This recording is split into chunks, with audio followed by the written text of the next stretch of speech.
What's going on, guys? This is Jack and welcome back to the channel. So this video is about Insurgency Sandstorm, which is the highly anticipated sequel to the 2014 release by New World Interactive called Insurgency. Now, if Insurgency wasn't on your radar in the last few years, it's probably because you play on console and Insurgency was only out for PC. But Insurgency won numerous awards and was highly rated both by critics and players alike. Currently, it has a 9 out of 10 on Steam. So obviously, people are going to be really excited for its sequel to come out. Now, before I get too far into the video, I should let you know I was given a key by the developers to check it out, but this is not a paid sponsorship. I just wanted to pass along my thoughts to you because Insurgency Sandstorm is going to be a lot bigger and more popular than Insurgency because it's slated to be released on console in 2019, which is pretty awesome. So let's talk about the game. First, this is a team-based, ultra-realistic, tactical, military first-person shooter. It's a lot more realistic than games like Fortnite or Call of Duty, but less realistic than the military sim Arma. When you join, you're randomly assigned to one of two factions, the Insurgents or Security. Depending on which faction you get, you'll not only have different weapons to choose from, but then you have to apply different tactics and strategies to employ these weapons. For example, when assigned to the Insurgents, you'll have AKMs, SVD sniper rifles, Molotov cocktails, be able to use chemical weapons, and even suicide bombers. But when you're on Security, you'll be able to choose from M16s, M4s, drones, helicopter gunships, and be able to call in mortar attacks. This level of detail is pretty awesome.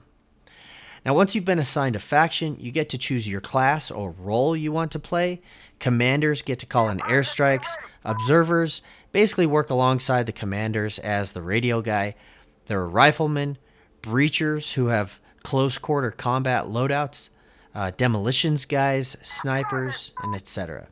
But once you choose your class, you have full customization of your loadout. You can choose your sights, your muzzle attachments, any grips you might want, grenade launchers, your armor, and so much more.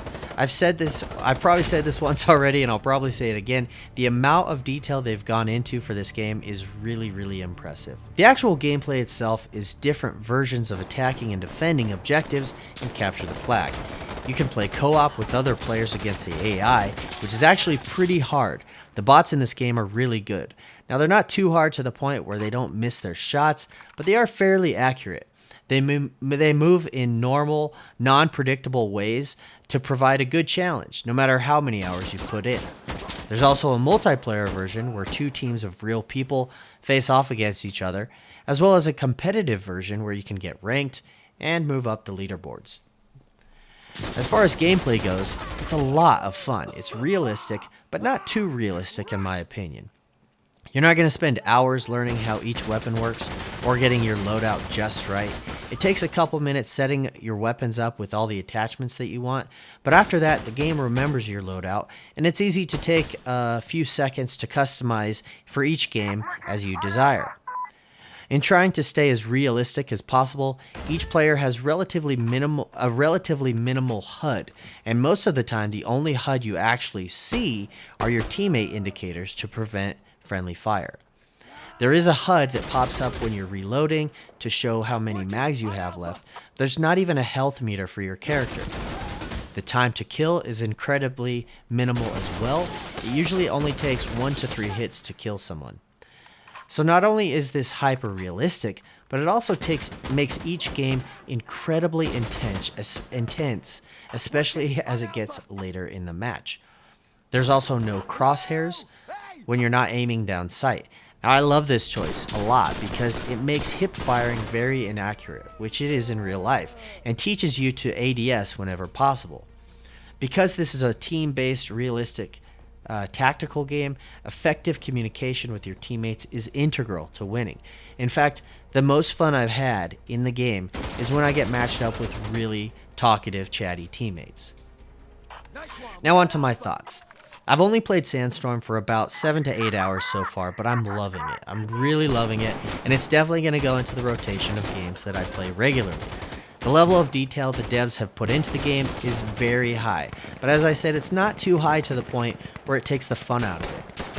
The difficulty of the AI is high enough to be challenging, but not too high that it takes the fun out of it. Again, the cooperation and teamwork required are going to keep me coming back to this for a long time, and I'm really interested in seeing how this game develops in the future.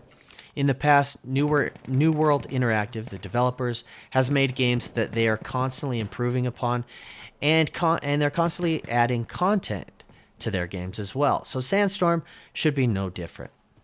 Finally, if you want to come check out Insurgency Sandstorm before buying it or before it comes to your console, be sure to follow me at twitch.tv/NoPlayJack, as I do plan on streaming this very soon.